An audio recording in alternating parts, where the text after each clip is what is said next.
मैंने सुना था कि आत्मा होती है और वह अपने आसपास मौजूद हो सकती है। दोस्तों, यह बात लगभग 15 साल पुरानी है। हम विठलपुर गांव में रहने के लिए आए थे। ऐसे में यहाँ एक किराए के मकान में रहने वाले थे। पिताजी की नौकरी के लिए हमें हमेशा नई नई जगह पर जाकर रहने का मौका मिला। मेरे पिताजी शिक्षा विभाग में कार्यरत थे। नया गांव, नए लोगों से मिलने का अवसर मिलता था। यह गांव भी कुछ बहुत बड़ा नहीं था। बीच में गांव और आजू बाजू सारे खेत थे। गांव हाईवे के कुछ 4 मील की दूरी पर था। सभी यहाँ किसानी करते थे। यहाँ एक स्कूल था जिसमें मैंने दाखिला लिया। यह स्कूल गांव से बाहर था, खेतों के बीच में था। हम जब से इस गांव में रहने आए थे तब से कुछ भूतों के बारे में बात हमेशा ही सुनी है, पर कभी देखा नहीं था। इसलिए हम भी उसको मजाक में सुन लेते थे। अब ठंड चालू हो गई थी। छोटा गांव होने की वजह से लोग जल्दी खाना खा के सो जाते थे। कुछ लोग रात में आग जलाकर रखते थे ताकि घर को गर्म कर सके। वैसे उस वक्त स्मार्टफोन नहीं थे और न ही इंटरनेट था। लोगों के पास टीवी के अलावा कोई दूसरा साधन नहीं था मनोरंजन का। वे अमावस की रात थी। हम भी जल्दी खाना खा के सोने जा रहे थे, तभी बाहर शोर सुनाई दिया। लोग खेतों की तरफ भागने लगे। हम भी पीछे पीछे गए। तभी हमारा घर मालिक आया और बोला, बाबू, कोई गहरा संकट आने वाला है। पिताजी बोले, क्यों, क्या हुआ? घर मालिक बोला, बाबू, तुम पढ़े लिखे हो, नहीं समझ पाओगे, विश्वास नहीं होगा तुम्हें। तभी वहाँ किसान राम आया। किसान राम घर मालिक के खेतों पे काम करता था। आके बोला, पुजारी ने सपने में कुछ देखा और सारे गांव का चक्कर लगा रहा है।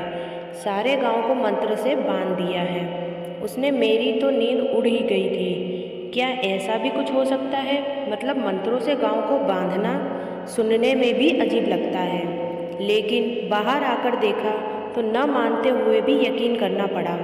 देखा कि दूर खेतों में से जलती आग जा रही थी। सब लोग डरे हुए थे, न जाने क्या होने वाला था। हम सब वापस घर तो लौट आए, पर मन में एक ही सवाल था कि ऐसा क्या होने वाला था, पुजारी को ऐसा क्यों करना पड़ा। सुबह सब मंदिर गए तो मैं भी गया। मंदिर के दरवाजे पे देखा कि पुजारी के साथ कुछ लोग बैठे हुए थे। पुजारी बार बार पूछे जाने पर एक ही बात कर रहे थे, स्कूल स्कूल स्कूल, इसका क्या मतलब है? यही सवाल था सबको। अभी लग रहा था कि पुजारी नहीं बचेंगे। डॉक्टर को बुलाने गया कोई, पर तब तक देर हो चुकी थी। पुजारी नहीं रहे। उनका कोई सगा तो था नहीं, इसलिए उनको देखने वाला कोई नहीं था। तो सबने मिलकर उनका अंतिम संस्कार भी कर दिया। उनका क्रियाक्रम करके सब वापस घर पहुँचे तो शाम हो चुकी थी। सबको एक ही सवाल खाया जा रहा था कि स्कूल का क्या मतलब है जो पुजारी बोल रहे थे। ये तो पुजारी था, काफ़ी ज्ञानी था, लोगों की बीमारियां जड़ी बूटियों से ठीक करता था। कुछ एक लोगों के भूत भी भगाए थे, ऐसा सुना था। इसलिए पुजारी की बात सब मान ले रहे थे। उनको जो किया था गांव के भले के लिए किया था। दिन बीतते गए और पुरानी बातें भूलकर सब अपने काम में लग गए। गर्मियों के दिन थे। शाम को स्कूल में साहब लोगों की पार्टी थी। मेरे पिताजी भी जाने वाले थे। मैं उनके साथ गया, ड्राइवर बनके।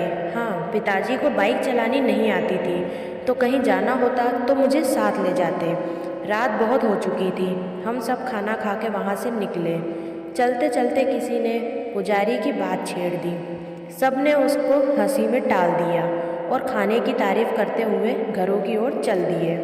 सुबह जल्दी उठना था स्कूल के लिए, सो मैं जल्दी खाना खा के सो गया। सुबह उठे तो और हल्ला था। कल जिसने हम सबके लिए खाना बनाया वो आदमी रात को अपने सामान के साथ स्कूल में सो गया था। वो मर गया। हमको लगा कि स्कूल में होगा, पर उसकी लाश उसके घर के छत पे मिली। वो वहाँ कैसे पहुँचा पता नहीं। पुलिस आई। खोजबीन करने के बाद सब अपने अपने घर चले गए। इधर स्कूल के मेन गेट के नीचे वाली सीढ़ियों पे खून से लकीरें खींची हुई थी। किसी ने जानबूझ के किया होगा, ऐसे सब बोल रहे थे। पर वो खाना बनाने वाला कैसे मरा, ये बात इतने साल बीत जाने के बाद भी अभी भी राज ही है। इस बात को साल बीत गया था। एक रोज़ हम सब शहर गए थे। मेरे छोटे भाई की तबीयत कुछ ठीक नहीं थी। बस स्टॉप पे रात को आखिरी बस आके रुक गई। हम लोग वहाँ उतरकर कुछ 4 मील पैदल जाने वाले थे। वैसे ये कोई पहली बार नहीं था, हम पहले भी यहाँ उतरकर पैदल तक गांव तक गए थे।